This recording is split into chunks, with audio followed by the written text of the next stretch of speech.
We are at this interesting little pegmatite that has some interesting stuff.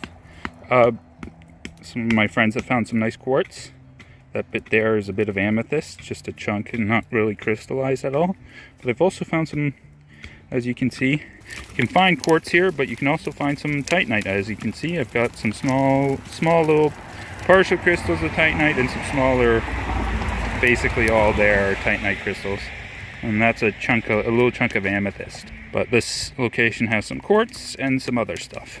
So let's poke around for a bit and we might move to another quartz spot, but we'll have to see. I was just digging through there because I noticed quartz on top here, and this rolled out.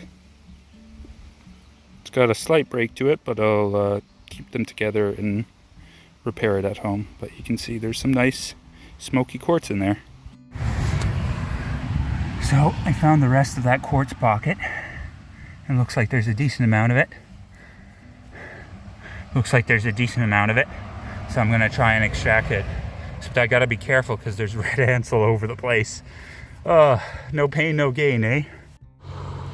So far so good. I just pulled out this plate and I'm just slowly working my way up, and I found that there's a vein of it that continues this way as well. And actually the red ants aren't too bad, all things considered. But yeah, that's a good sign. Plus all of this stuff has been found also. We are doing very well. Check out this large plate. You can see the black smoky quartz poking through. We've got some more additions to the pile. This is what it looks like. I still got stuff up here.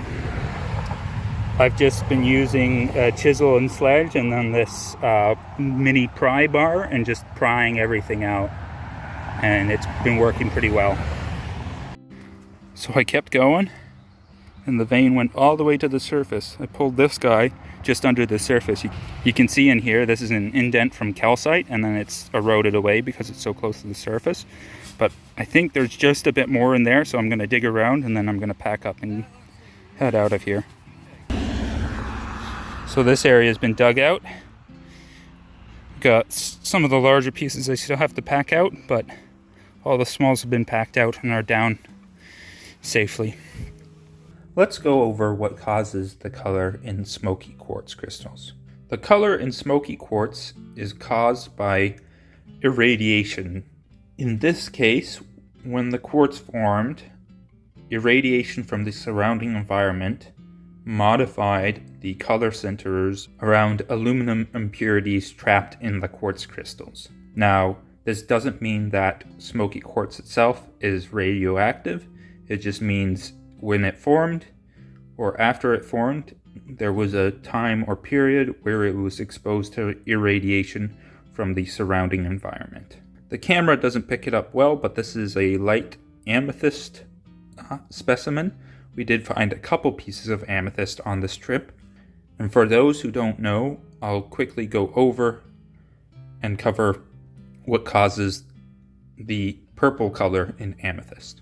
But in this case, the irradiation causes the replacement of some silicon particles in the quartz with iron ions, specifically the +3 iron ion.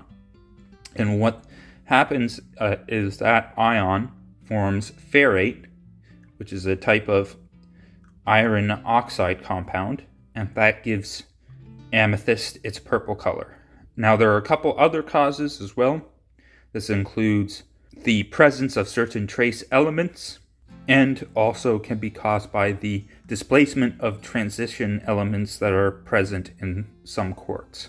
Overall, I would say this trip was a success. Found a bunch of awesome smoky quartz specimens, and then a couple little amethyst specimens, and also some tiny little titanites. But the smoky quartz turned out to be quite nice, and it's this really dark jet black color, and it's got great luster to it, as you can see. Pretty insane. You can see there are these little spherical shapes. Let's see if we can get a close-up actually. There are these tiny little spherical shapes on some of the crystals, and that's the remnants of hematite spheres. I have seen from the same road cut, I have seen smoky quartz with hematite spheres on them. And actually that amethyst piece that I already showed you has a couple tiny little hematite spheres on them. So this kind of reminds me of the Foodland Hill in Bancroft, though the ones I was finding in Bancroft, those quartz specimens, the quartz crystals were a lot smaller and the spheres seem to be a lot bigger. But with this pocket, at least, it looks like most of the spheres, it was pretty close to the surface, so most of the spheres just got weathered and turned into other iron oxides. This is one of the largest specimens I pulled. It's got a lot of character, a lot of larger smoky quartz crystals. Quite happy with it. You can actually see kind of how the quartz formed. So the quartz formed in these calcite pockets. This all is calcite. It's heavily eroded and weathered and quite crumbly actually. But on some of the examples where the calcite is fully eroded away, the back of the plate, the quartz plate, you can actually see the calcite crystals. Well, not the calcite crystals, but the imprints left over by the calcite crystals. And in some cases, the calcite actually grew in with the quartz. Which leads us to this specimen. This specimen has an obvious imprint left over from a calcite crystal, but then on the back it still has a lot of the calcite. But this imprint is kind of a good example of one of those calcite imprints. This was one of the pieces I pulled up really close to the surface. It was basically just under the surface when I flipped it over. Really cool piece. The smoky quartz here is the smoky quartz from this location is super lustrous. Here is an example of a larger calcite crystal, kind of similar shape to actually the one I just showed before, or similar shape to the imprint of the specimen I showed you before. But this is just a cool example of a mostly surviving calcite crystal. Does look like it either had some damage and then was etched, or it just is etched on the back where it was more exposed to rainwater percolating through the soils. Some of the pockets deeper in seem to have some actually intact dogtooth calcites in there. Nothing super crazy, and you can kind of see they're a bit etched, like they're not super lustrous, but that could show promise if we go deeper in and deeper into the soil where less of the groundwater has been able to etch the calcite. We might actually get some very cool calcite quartz combos. And this is just a more drusier, smaller crystal piece, but just look at that shimmer, like, holy cow, that is pretty amazing. On the same line, another more druzy quartz piece. Just hundreds or even thousands of little crystals, all super lustrous, just shining in the light. Pretty cool. Then here's that amethyst piece again. It's very hard to tell on camera if the color is getting picked up properly, but you can see all those tiny little hematite spheres that I was mentioning. Those little metallic balls, those are the spheres that I was talking about. So yeah, overall, I'm pretty happy with this location. I do want to try and go back. And there are a couple of spots in that location where I know bigger stuff has been found, and so I'd be interested in trying to find a continuation of the vein of the bigger stuff. If that exists, that would be cool.